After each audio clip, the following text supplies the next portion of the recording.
समंदर जितना शांत और खूबसूरत लगता है, कभी कभी वो उतना ही खौफनाक और रहस्यमयी, मिस्टीरियस भी हो सकता है। सदियों से समंदर अपने अंदर ऐसे अनगिनत राज छुपाए बैठा है जिन्हें आज तक कोई सुलझा नहीं पाया। ऐसी ही एक रोंगटे खड़े कर देने वाली घटना घटी थी साल 1900 में, स्कॉटलैंड के तट से मीलों दूर फ्लैनन आइल्स पर। एक सुनसान और तूफानी चट्टान पर बना एक विशाल लाइट हाउस। इस लाइट हाउस का काम था समंदर में भटकते जहाज़ों को रास्ता दिखाना। लेकिन क्या हो जब रास्ता दिखाने वाले ही अंधेरे में कहीं गायब हो जाएं? दिसंबर 1900 में इस लाइट हाउस पर तैनात 3 एक्सपीरियंस कीपर्स अचानक गायब हो गए। जब कुछ दिनों बाद एक रिलीफ शिप वहां पहुंची तो जो नज़ारा उन्होंने देखा उसने सभी के होश उड़ा दिए। लाइट हाउस के भारी भरकम दरवाजे अंदर से लॉक थे। अंदर उनके बिस्तर बिखरा हुआ था, यानी उन पर सिलवटें पड़ी थीं। दीवारों पर टंगी घड़ियां एक ही समय पर रुक चुकी थीं। डाइनिंग टेबल पर उनका खाना वैसे ही रखा था, लेकिन वहां रखी एक कुर्सी उल्टी पड़ी थी, मानो कोई अचानक वहां से उठा हो और फिर कभी लौट कर नहीं आया। वहां किसी की कोई डेड बॉडी नहीं मिली, खून का कोई कतरा नहीं, कोई सुराग नहीं। वो तीनों इंसान बस हवा में गायब हो गए थे। आज एक 120 साल से भी ज्यादा का वक्त बीत चुका है, लेकिन द फ्लैनन आइल्स मिस्ट्री आज भी दुनिया की सबसे बड़ी अनसुलझी पहेलियों में से एक है। क्या उन्हें समंदर की किसी विशाल लहर ने निगल लिया? क्या वो किसी पागलपन का शिकार होकर एक दूसरे के खून के प्यासे हो गए? या फिर उस रात उस चट्टान पर कुछ ऐसा आया था जो इंसानी समझ से परे है? फ्लैनन आइल्स, जिन्हें 7 हंटर्स भी कहा जाता है, स्कॉटलैंड के आउटर हेब्राइड्स से करीब 32 किलोमीटर दूर समंदर के बीचों बीच स्थित है। ये जगह इतनी दूर दराज और डरावनी थी कि वहां के लोकल मछुआरे भी मानते थे कि इन चट्टानों पर बुरी आत्माओं का साया है। वो दिन में वहां भेड़ें चराने तो जाते थे, लेकिन रात में रुकने की हिम्मत किसी में नहीं थी। इसी जगह के सबसे बड़े आइलैंड ईलिन मोर पर 1899 में एक 75 फुट ऊंचा लाइट हाउस बनाया गया। ये इंजीनियरिंग का एक बेहतरीन नमूना था, जिसे समंदर के सबसे खतरनाक तूफानों को झेलने के लिए डिजाइन किया गया था। इस लाइट हाउस को चलाने के लिए 4 लोगों की टीम बनाई गई थी, जिनमें से 3 हमेशा ड्यूटी पर रहते थे और एक छुट्टी पर होता था।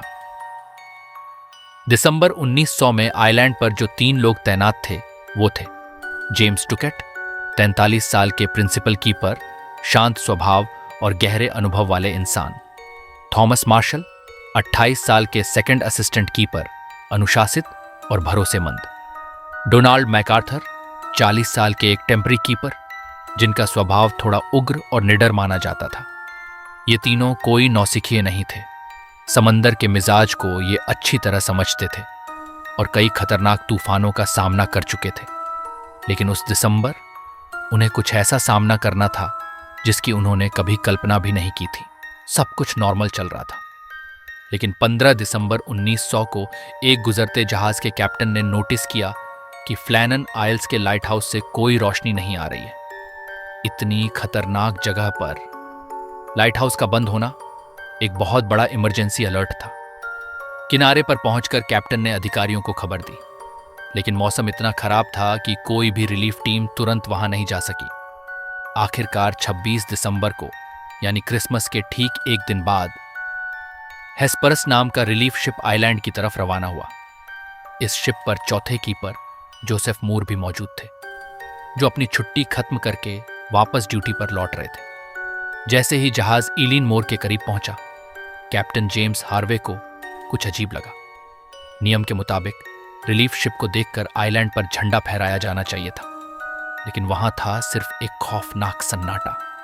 न कोई झंडा, न कोई इंसान। जहाज का हॉर्न बजाया गया, आसमान में फ्लेयर दागे गए, लेकिन आइलैंड से कोई जवाब नहीं आया। एक अजीब सी घबराहट के साथ जोसेफ मूर एक छोटी नाव लेकर आइलैंड पर उतरे। वो सीढ़ियां चढ़ते हुए लाइट हाउस के मेन गेट तक पहुंचे, और जब उन्होंने दरवाजे को धक्का दिया, दरवाजा बंद तो था, लेकिन लॉक नहीं था। जोसेफ मूर ने किसी तरह दरवाजा खोला और अंदर कदम रखा। अंदर का नजारा डरावना जरूर था, लेकिन अजीब तरह से शांत। वहां सब कुछ अपनी जगह पर था, बस वो 3 इंसान कहीं नहीं थे। किचन साफ था, बर्तन अपनी जगह पर रखे हुए थे। ऐसा लग रहा था जैसे सब कुछ अचानक बीच में ही छोड़ दिया गया हो। जब मूर ने कमरों को चेक किया तो एक अजीब बात सामने आई। वार्डरोब में सिर्फ एक रेनकोट बचा था। इसका मतलब था कम से कम एक कीपर बिना सुरक्षा के ही बाहर गया था, और लाइट हाउस के सख्त नियमों के मुताबिक तीनों का एक साथ बाहर जाना लगभग नामुमकिन था। जब मूर और कैप्टन बाहर वेस्टर्न लैंडिंग की तरफ गए तो वहां का नजारा और भी डरावना था। लोहे की भारी रेलिंग मुड़ी हुई थी, बड़े बड़े पत्थर अपनी जगह से खिसक चुके थे। साफ था कि यहां हाल ही में समंदर ने अपनी पूरी ताकत दिखाई थी। लेकिन इसके बाद जो हुआ वही इस रहस्य को और गहरा बना देता है। आधिकारिक रिकॉर्ड्स के मुताबिक 15 दिसंबर 1900 की दोपहर 1 बजे लॉग बुक में आखिरी एंट्री दर्ज की गई थी। स्टॉर्म एंडेड, सी काम, गॉड इज ओवर ऑल। इसके बाद लॉग बुक में कोई और एंट्री नहीं हुई, और सिर्फ रिकॉर्ड्स ही नहीं, उस दिन के बाद उन तीनों कीपर्स जेम्स टुकेट, थॉमस मार्शल और डोनाल्ड मैकार्थर का भी कोई सुराग कभी नहीं मिला। न उनकी लाशें मिली, न कोई पक्का सबूत, बस एक खाली लाइट हाउस और एक अधूरी कहानी। इस घटना के बाद एक लंबी जांच हुई, लेकिन कोई ठोस जवाब नहीं मिला। इस रहस्य को लेकर कई थ्योरी सामने आई। पहली थ्योरी, द रोग वेव। सबसे लॉजिकल थ्योरी यही मानी जाती है कि जब वो तीनों बाहर वेस्टर्न लैंडिंग की तरफ किसी डैमेज को ठीक कर रहे थे, तभी समंदर से एक विशाल लहर उठी और उन्हें एक साथ बहा कर ले गई।